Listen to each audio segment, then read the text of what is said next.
Welcome to a noisy new episode of the Demonic Compendium, the show where I discuss the mythology, design, and game history of your favorite Megami Tensei demons. The Halloween season is upon us yet again, and that means it's time for another spooky monster demon, and guess what? They're here! So, bolt down your chairs and hide all the cutlery, because today, we're talking about Poltergeist.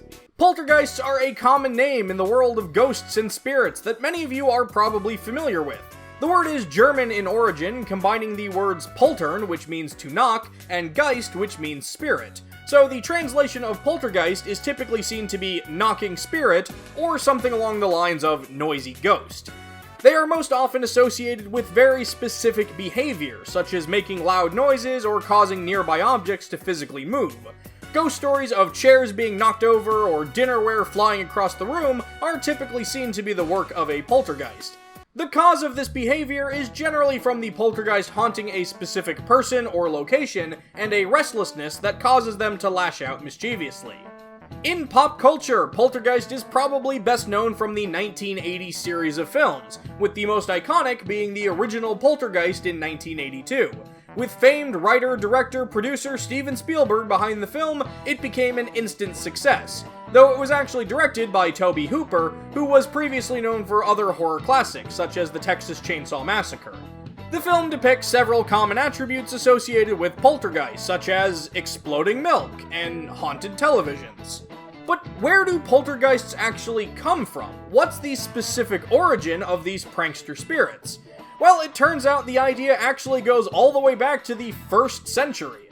The first recorded instance of a poltergeist haunting seems to be from the year 94, when Flavius Josephus performed an exorcism, only for a bowl on the other side of the room to wind up flipping itself over on its own. Some of the most famous instances of poltergeist activity started up in the 1600s and onward. From the drummer of Tedworth in 1661, where a man confiscated a musician's drum only to be haunted by its music, to the famous, albeit contested, American story of the Amityville Horror in the 1970s, where a family moved into the home of a former killer only to be plagued with supernatural occurrences, to Geff the Talking Mongoose in 1931, and that name tells you all you really need to know.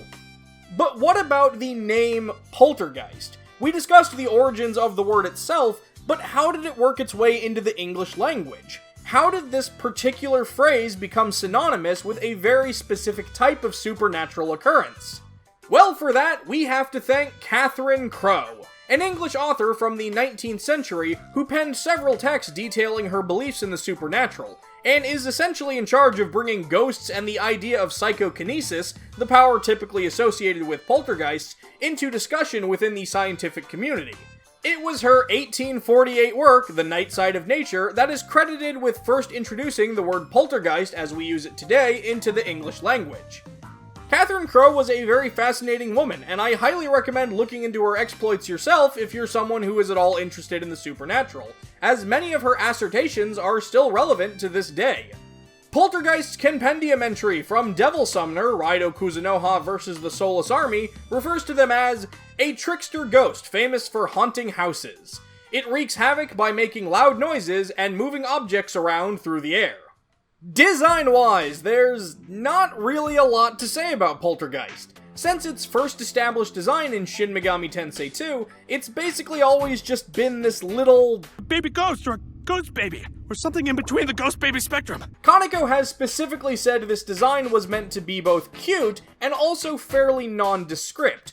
The general idea, though, seems to be the demon is associated with a sense of childishness, as research into poltergeists themselves will reveal many of them were simply hoaxes orchestrated by children, like the Hydesville poltergeist of 1848, supposedly seen by the 3 Fox daughters, who later confessed to creating the sounds of the spirits themselves. Like a handful of other demons, Poltergeist does have a few differing color palettes, typically being shown as either a mint green or like a khaki? What would you call that? Perhaps most interesting is Poltergeist's design in Devil Summoner Soul Hackers, which is essentially the exact same design, but Kaneko gave it a chair to carry, obviously alluding to their common history of moving furniture and other objects around. though Poltergeist hasn't carried this chair into any of its 3D depictions. Poltergeist also has a Mirage design in Tokyo Mirage Session Sharp FE, where it has the same build as other ghost-type Mirages like Casper or Phantom, and is depicted as a round orange ghost covered in small spikes. As far as game history goes, as one would expect from a small mischievous ghost with somewhat limited powers, Poltergeist is generally a low-level demon, and therefore is a great early game demon to get some experience with. Poltergeist is most commonly known now for working with Raido in the Devil Summoner series. It's one of the demons in Raido Kuzunoha vs King Abaddon that will join Raido if the player has saved data from Soulless Army. Speaking of that game, in Raido Kuzunoha vs the Soulless Army, Poltergeist is one of the forms taken by the demon Hidokoro Nushi during his boss fight, although he states that this form was the result of overusing his powers, so I don't think it was an intentional strategy. This version of Poltergeist is essentially the demon's model, but with the leafy texture and accoutrements of Hidokoro Nushi himself. In Devil Survivor 2 and its enhanced port, Record Breaker, Poltergeist plays a small role in the Septentrion arc, appearing in the very first battle as the first opponent turned ally of Daichi Shijima, essentially appearing as his signature demon, and even reappearing by Daichi's side in the anime. Poltergeist has appeared as an enemy in both Jack Bros for the Virtual Boy and Shin Megami Tensei Synchronicity Prologue, though in both of those games the word enemy might be a bit of a stretch. In Jack Bros, Poltergeist first appears on the 14th floor. They don't attack the player and will actively run away from them, but if you chase them into a dead end, they'll drop a 50-second clock to add to the timer, so it's generally worth it to hunt them down. In Synchronicity Prologue, there are just random chandeliers. In the castle? Okay. But in the mall? If you traverse under these, they'll drop down and injure you, and you'll see our Poltergeist pal pick it up and carry it out of the way for you. Just make sure you dodge it, cause if you're in the way, it'll hurt you again. Poltergeist has a couple of small roles in Tokyo Mirage Session Sharp FE. Aside from appearing as a normal beast-class enemy Mirage, in Chapter 5 of the story, Itsuki will have to help a Poltergeist collect light essence in Illusory Daito TV, so they can put together a concert event. Poltergeist also appears as one of the Mirages in the theme song for The Tunnel Home, a project Barry puts together with Mamori during his sub-story. A sort of negative appearance of Poltergeist is from the Persona 2 duology. In that game, several personas can gain the ability to turn into another persona through mutation, but there is always a chance of that mutation failing, and the result of that failure will always be a Poltergeist. Luckily, a workaround to this is simply keeping a Poltergeist on hand, since the game prevents you from having multiple copies of the same persona.